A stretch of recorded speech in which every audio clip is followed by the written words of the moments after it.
Remue ménage. Remue ménage.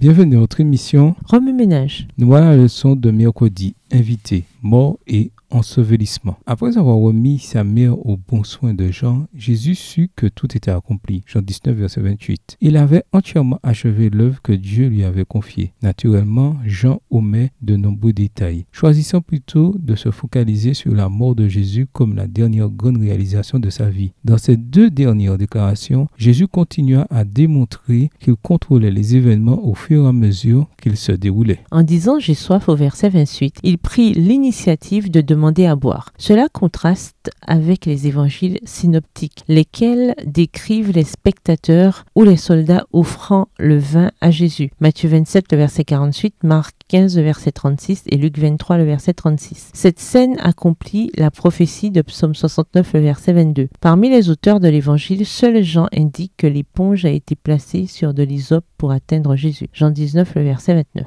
La hauteur d'un homme crucifié n'était pas très élevée. L'hysope ou une tige quelconque semblable à celle du maïs aurait suffi pour atteindre ses lèvres. De plus, la mention de l'hysope relie directement ces événements à la Pâque, nous rappelant que Jésus est la véritable offrande pascale. Exode 12, le verset 22. Après avoir reçu le vin aigre et accompli pleinement son œuvre, Jésus s'écria triomphalement. Tout est achevé. Jean 19, verset 30. La croix devint immédiatement un lieu de victoire et de triomphe, et ses résultats se répercutent au fil du temps. Ensuite, Jésus baissa la tête. Verset 30. Cette expression était utilisée dans le contexte d'aller se reposer. Matthieu 8, verset 20. En effet, personne ne prit la vie de Jésus. Il la donna de sa propre volonté. Jean 10, verset 18.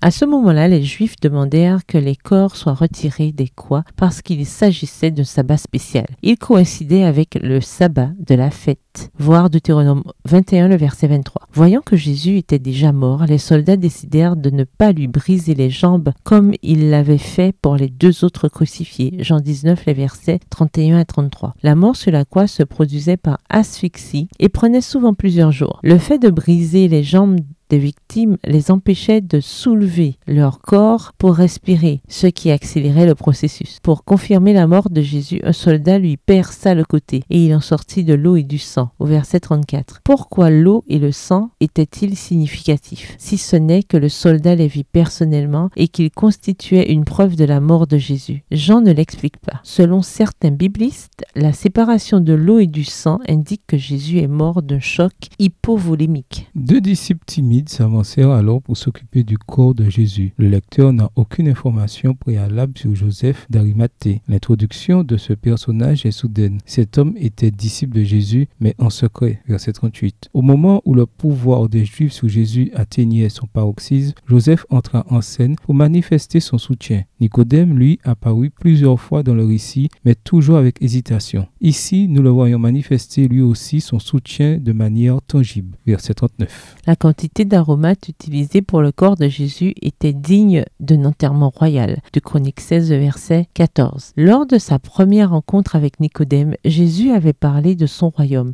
Nous voyons ici Nicodème et Joseph prendre des dispositions somptueuses pour embaumer Jésus. Jean 19, les versets 38 à 42. Un geste correspondant à son rôle de roi. Comme Marie, ces deux disciples démontrèrent leur profond amour pour le Christ en le préparant pour sa mise au tombeau. Jean 12 et versets 1 à 8. Oui, ménage. Méditez de nouveau Jean, le chapitre 19. Où voyez-vous Jésus dans ce passage? Compte tenu de tout ce qui préoccupait Jésus, que nous révèle la tendresse dont il a fait preuve à l'égard de sa mère? Dans quelle mesure Jésus était-il maître de sa mort et dans quelle mesure sa mort était-elle contrôlée par d'autres personnes? Que vous dit Jésus par ce passage? En quoi voyez-vous Jésus différemment ou le voyez-vous de nouveau? Comment réagissez-vous en voyant Jésus de cette manière? Au revoir. Et à demain si Dieu veut. Remue ménage. Remue ménage.